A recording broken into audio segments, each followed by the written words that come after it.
My name is Carol Togneri. I'm the Chief Curator here at the Norton Simon Museum, and we're standing in front of one of my three favorite paintings in this beautiful collection.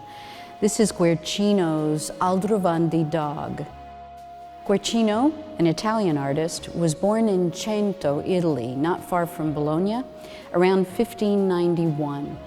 His name, Guercino, is actually a nickname. It means the squinter. When Guercino was a little baby, he was in his crib, his nursemaid made a loud noise, and it made one of his eyes jump in his socket. From then on, he had a squint, and in fact, you can probably see that squint in just the few self-portraits that he painted of himself. We're looking at Count Filippo Maria Aldrovandi's favorite dog. We know that this dog was probably painted in the third decade of the 17th century.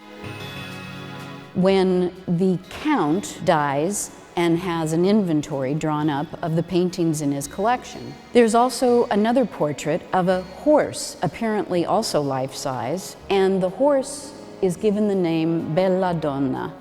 We don't know exactly where that painting is today. We hope it exists, but it hasn't been found.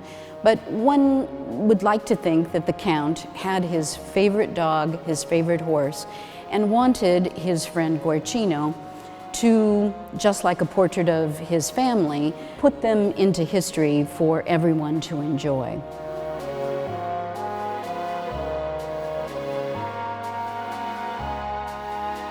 So this dog, it's a very typical type of dog in the 17th century that was used not only to fight in battles, but to protect castles and their owners. What I love about the way that Guercino has handled this oil paint is not only the delicacy and detail that he puts into the buildings in the background, the small figures that are going about their daily life, but it's those eyes, those simple little details of the highlights that reflect a slightly watery eye, a slightly older dog, but nevertheless give you the idea that he's very much living and breathing and very attentive to what's going on outside that picture.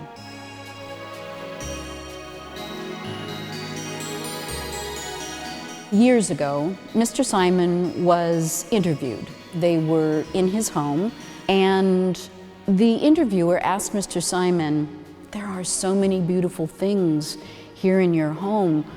What would you grab first if there was a fire?" And Mr. Simon answered very quickly and very confidently, "I'd save the dog." I'm not sure that he was talking about this particular dog, which he acquired in the 1980s, but I'd like to think that Mr. Simon had just as much of a sentimental feeling about this painting as I do.